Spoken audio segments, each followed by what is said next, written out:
पूछा एक बार गुरु द्रोणाचार्य से, भीष्म पितामह ने, एक बात मुझे जरूर बताइए गुरुदेव कि आखिर कारण क्या था जो मैं आज भी बुजुर्ग होने के बाद पूरे हस्तिनापुर का सबसे सबसे वृद्ध, सबसे बुजुर्ग व्यक्ति हूं और इतना रोता हूं, पर करूं क्या, अपने भाग्य को कोसता हूं।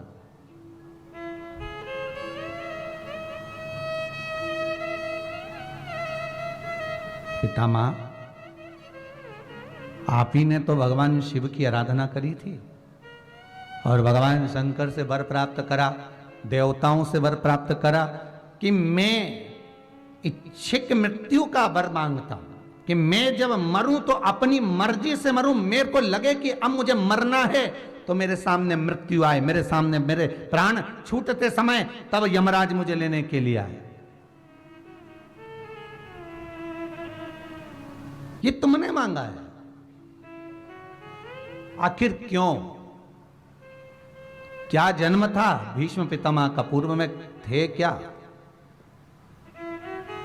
ये राजा पृथु हुए, पृथु के अंतर्गत ही वसु हुए महाराज, और इनका नाम था धो वसु। क्या नाम था? धो वसु। ये 4-5 भाई सारे वसु एक देवताओं के तुल्य थे, भ्रमण के लिए निकले थे महाराज, और भ्रमण के लिए निकलते निकलते ये भ्रमण करते करते बड़े आनंद में घूमते घूमते वशिष्ठ बाबा के आश्रम में पहुंच गए थे।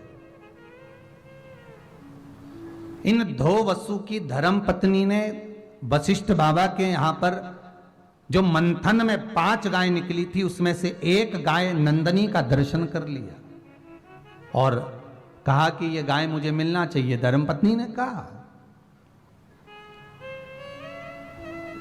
कितना सुंदर कहा है शिव महापुराण के अंतर्गत कि धर्मपत्नी जिद करे, मना नहीं है, पर धर्मपत्नी जिद वो करे कि कहीं पति को अगला जन्म भोगना ना पड़ जाए। जिद करे पत्नी करे जिद कि मुझे शिव महापुराण की कथा करवाना है, मुझे शंकर की कथा में चलना है, मुझे आप कथा में लेकर चलो, मुझे जाकर कुबेर भंडारी की भूमि को नमन करना है, मुझे महाकाल जाना है, मुझे उज्जैनी जाना है, मुझे ओमकारेश्वर जाना है, चलो मुझे सीहोर जाना है, कथा का रसतत्व ग्रहण करे जिद, मना नहीं है। मुझे तीरथ जाना है, हरिद्वार जाना है, मुझे वृंदावन जाना है, मुझे मथुरा, गोवर्धन, अयोध्या आदि की जगह जाना है। पत्नी जिद करे कि मुझे ऐसी जगह जाना है, तो पति से अगर जिद करे भी और पति अगर लेकर चला भी गया तो पति ने कोई पाप कर्म जीवन में करा भी होगा तो तुम्हें ले जाकर उस तीर्थ का दर्शन जब वो कराएगा तो ये पक्का विश्वास रखना कि पति के भी जितने पाप कर्म हैं वो भी नष्ट हो गए होंगे और अपनी जिंदगी में जितने पाप कर्म हम पूर्व में कर आए होंगे वो भी नष्ट हो गए होंगे। अगर जिद करे पत्नी तो ये करे कि मुझे शंकर की कथा करवाना है, मुझे शिव महापुराण की कथा करवाना है, मुझे कथा में लेकर चलो, मुझे कथा में जाना है, मुझे ले जाओ।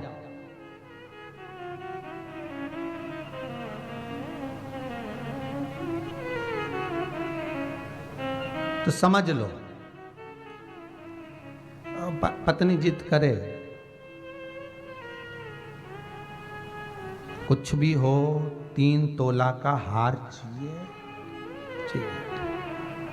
अब पति बोले देख अभी यहाँ लॉकडाउन के अंतर्गत देख इतना व्यापार अच्छा चला नहीं है, और इतना व्यापार अगर अच्छा चलता तो मैं तेरे को देना में क्या दे, तुमने ही तो कहा था करवा चौथ पे दिलाओगे, मुझे कोई मतलब नहीं, तुम 3 तोला का हार दो तो दो।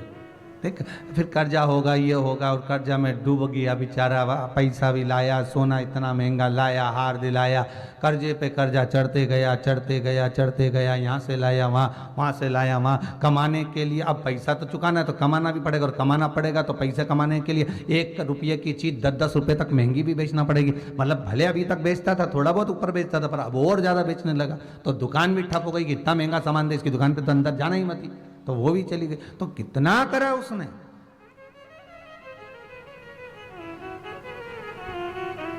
पत्नी अगर जिद करे तो करे सत्संग में जाने की, करे कथा स्मरण में जाने की, कथा में भगवान की भक्ति में डूबने के लिए पति से कह सकती है चलो कथा आ रही है महाराज जी की, जरा खोलो टीवी, चलो जरा रात्रि को आधे घंटे फ्री हैं कथा सुन लेते हैं फिर सोएंगे, 15-20 मिनट तो सुनी तो लो, पति के टाइम नहीं हो तू कथा सुना रही, अरे सुनो तो सही 5-10 मिनट सुन लो, बस इतना।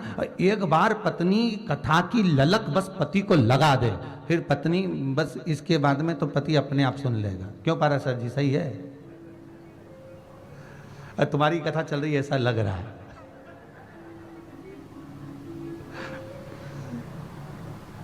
कभी तो भाभी ने बोला होगा ना पाराशर जी है कि कथा थोड़ी तो सुनी लो, और मुझे तो ऐसा लगता है कि भाभी ही लेकर आए होंगे कि कथा करवाना है, चलना पड़ेगा, चलो। तो ये कथा का रसतत्व है, यही आनंद है महाराज जी। चलो कथा का रसतत्व ग्रहण करते हैं, चलिए।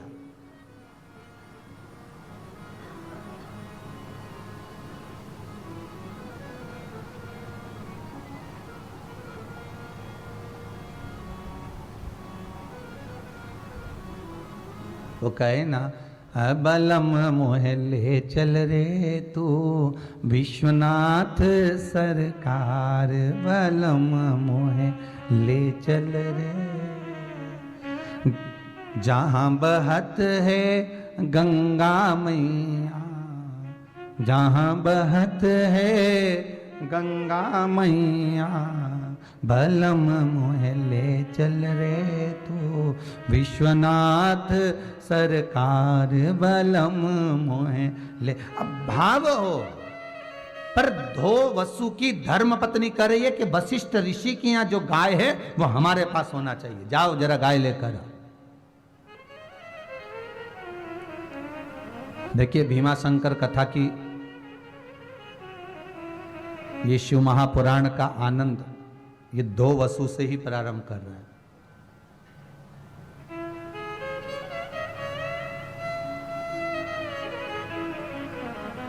कर्म अच्छा करिए, भगवान को मिलन हो। इसलिए आपको कहा था सजन रे झूठ मत बोलो, प्रभु के पास जाना है, ना हाथी है ना घोड़ा है, वहां पैदल ही जाना। शंकर के साथ कैलाश जाओगे प्राण छूटते समय तो शंकर पैदल चलेंगे, तुम्हें नंदी पर बिठाएंगे। नरसिंह जी का चरित्र याद करना। और जब यमराज बंदी बनाकर लेकर जाएगा तो यमराज पहाड़े पे बैठा रहेगा, तुम पूंछ से बंधे हुए जाओगे पैदल, और बोल भी नहीं पाओगे क्योंकि मुड़ के देखता भी नहीं है, वो तो सीधा ही चलता है। और जब जब मुड़ता है तो ठोकता अलग है, इसीलिए कोई बोलता ही नहीं है कि साहब पीछे पलट के देखो हमें कितना कष्ट हो रहा है। यमराज जब बंदी बना के ले जाता तो एकदम मुदगल उदगल लेके पहाड़े पे बैठ के बढ़िया मोजा जूता सब पहन के जो चले यमराज। देखा यमराज को बढ़िया है, खूब जोरदार बेहतरीन ब्लैक ब्यूटी जोरदार, और मूछ मूछ पे ताव बेहतरीन काजल माजल लगा के और शानदार तरीके से फिर चला। और शास्त्र के गरुड़ पुराण कहती है जब जीवात्मा पीछे से चिल्लाती है, उसको जब कष्ट होता है, भूख लगती है, चिल्लाती है, अरे यमराज अरे कुछ तो दे दे, दया तो कर दे, अरे ओ थोड़ी बहुत तो दया कर दे।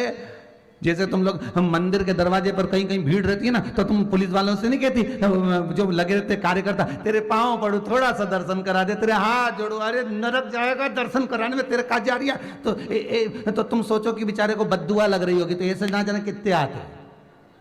तो इसलिए जो मंदिर में जो खड़े रहते हैं ना द्वारपाल, वो दया नहीं खाते, वो कहते हो चलो भैया जाओ, आए हो दर्शन करने के, धक्का तो खाना ही पड़ेगा, क्योंकि जो भगवान के दरवाजे पर धक्का खा लेता है वो संसार के धक्के नहीं खाता, तो धक्का खा लो तो वो रहे। तो यमराज से जीवात्मा कितनी चिल्लाती है, अरे मैं तेरे पाँव पड़ूं, अरे भूख लग रही है, जीवात्मा कहे मेरे को ऐसा दे दे, अरे मेरे को ठंड लग रही, मेरे को गर्मी लग रही, मेरे पाँव में कांटे चुभ रहे, क्योंकि जैसा जैसा कर्म करा है वो तो भोगना पड़ेगा। तो कांटे चुभ रहे, ये हो रहा, तो यमराज जब पीछे एकदम मुड़ के देखता है तो गरुड़ पुराण कहती है 4-6 और धर के ठोकता है।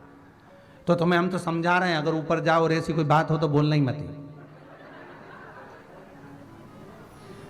देखो गुरु बिन ज्ञान न उपजे, गुरु बिन भक्ति ना मिले, गुरु बिन संशय ना मिटे, गुरु बिन मुक्ति ना मिले। तो निवेदन है, ध्यान रखना कि अगर मान लो तुम चले और यमराज तुम्हें, वैसे तो तुम शंकर जी की कथा सुन रहे हो तो यमराज की हिम्मत ही नहीं, सोचो जरा है। अकाल मृत्यु भो मरे जो काम करे चंडाल का, काल उसका क्या बिगाड़े जो भक्त हो महा काल का। तो तुम ये तो दूसरे के लिए है जो कथा नहीं सुने, उनके लिए उनको कह देना भाई हमने सुनी है कथा में कि यमराज ऐसा पहाड़ा पे जाता है, जूता मोजा पहन के बढ़िया, और बढ़िया सब तैयार वैयार होके, और बाल भी उसके बड़े बड़े, दांत भयंकर और आंखें भी बड़ी भयंकर, और गदा लेकर जब चलता है तो उसका पाड़ा भी नहीं मुड़ता ना वो मुड़ता, वो तो पीछे से जीवात्मा जब चिल्लाती है ना, जो पाड़े की पूंछ से बंधी रहती है और चिल्लाती है, खूब खूब चिल्लाती है, तब वो यमराज को पुकारती है अरे दया कर दे, तब यमराज पीछे मुंडी करता और 2-4 दोच के फिर चल देता। तो कोई अगर तुमसे कहे तो उसको समझा देना कि देखो भैया सीधी सीधी बात है, इसलिए शंकर की कथा सुन लोगे तो शंकर भगवान पैदल चलेंगे, तुम नंदी पर बैठ कर चलोगे, और अगर कथा नहीं सुनी, भगवत भजन नहीं किया, ये मनुष्य देह प्राप्त करने के बाद नाम नहीं लिया, संकीर्तन नहीं करा, स्मरण नहीं करा, ये मानव देह प्राप्त करने के बाद केवल कर्म में डूबे रहे, तो फिर गए, फिर तो तेरा क्या होगा रे कालिया। बस याद कर लीजिए, अंतिम बिंदु है फिर बस।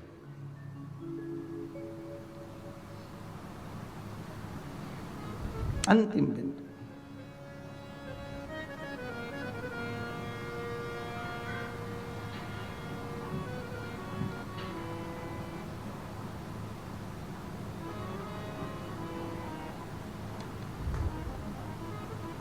इसलिए इस चित्त वृत्ति को,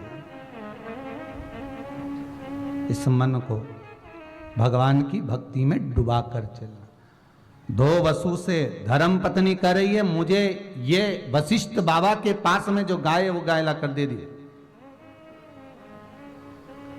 ये वशिष्ठ बाबा की जो गाय है मुझे चाहिए। अब 2 वसु ने कहा देखो ये गुरु के यहाँ की गाय है, और इस गाय को अगर हम लेकर आएंगे तो हमको कष्ट तो भोगना पड़ेगा। धर्म पत्नी कह रही है मैंने आपसे जिंदगी में कुछ नहीं मांगा, पर यह गाय एक ऐसी है जो अपने आप दूध झड़ा देती है, जो मांगो वो दे देती है, ये गाय ऐसी है।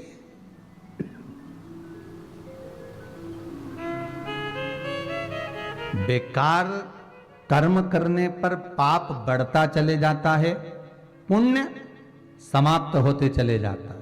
अच्छा कर्म करने पर पुण्य बढ़ता चले जाता है, पाप समाप्त होते चला जाता है। और जब व्यक्ति का पाप कर्म समाप्त होता है तो उसका जीवन में अपने आप ही आनंद की अनुभूति होने लगती। शिव महापुराण सुनकर मिलता क्या है? हम कहते हैं ऐसा कोई सुख नहीं जो वंचित रह गया, इसमें सारे सुख हैं शिव पुराण। ये आज पत्र आए हैं, देखिए।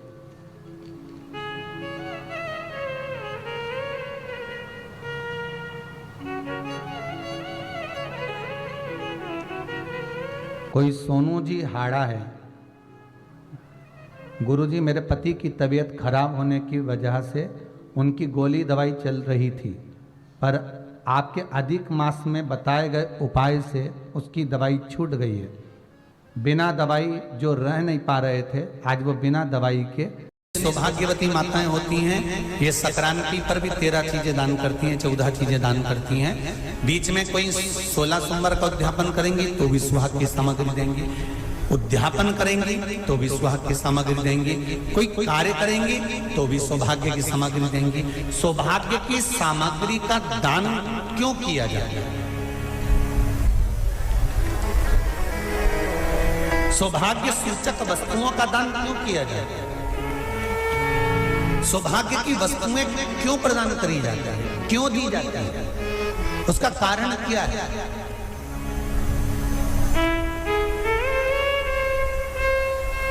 क्यों देते? महाराज,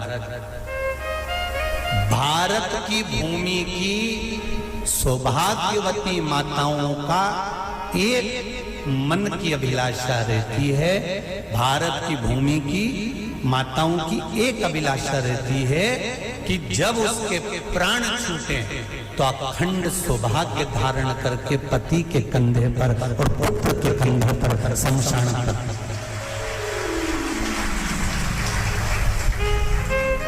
ये भारत की भूमि की माताओं की सोच है, उनके मन का संकल्प, उनके मन का भाव।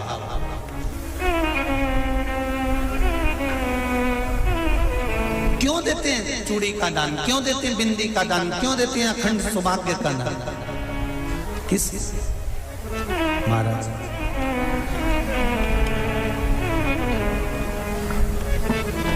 मेरे हाथों में भर भर के चूड़ी रहे, मेरे हाथों में भर भर के चूड़ी, और मैया कोई कामना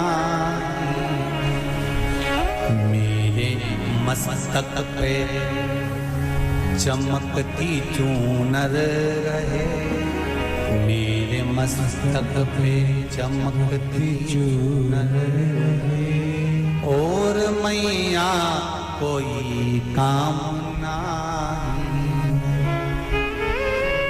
मेरी मांगों में भर भर के सिंदूर रहे, मेरी मांगों में भर भर के सिंदूर रहे, और मैया कोई कामना नहीं मेरे पाँव में बिछुड़ी का जोड़ा रहे। एक बिछुड़ी नहीं, कितनी? 2, 3, 4, 5, एक एक पाँव में जोड़े से बिछुड़ी होना चाहिए,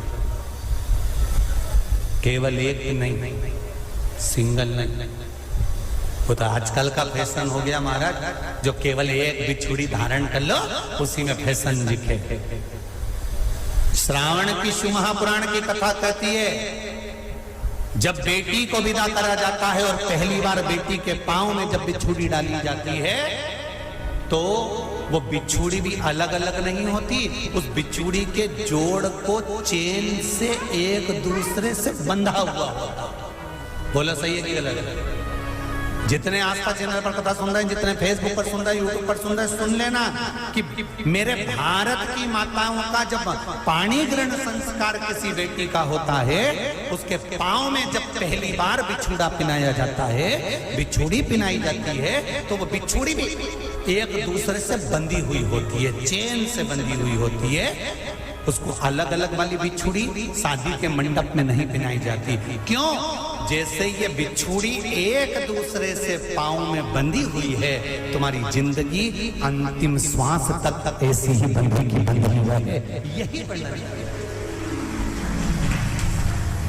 वो तो अब माताओं ने थोड़ा सा फैशन चेंज कर दिया, अब पांव में ज्यादा बिछुड़ी नहीं पहनती, गड़ती है, चुभती है, एक बिछुड़ी धारण है। महाराज पर नहीं, बिछुड़ी भी दो हो, जोड़े से। हमारी माताएं, भारत की भूमि की जो माताएं हैं, ये चूड़ी भी हाथ में पहनती है तो जोड़े से पहनती है। बोलो जैसा सही है कि गलत है? एक अकेली चूड़ी माताएं हाथ में धारण नहीं करती हैं।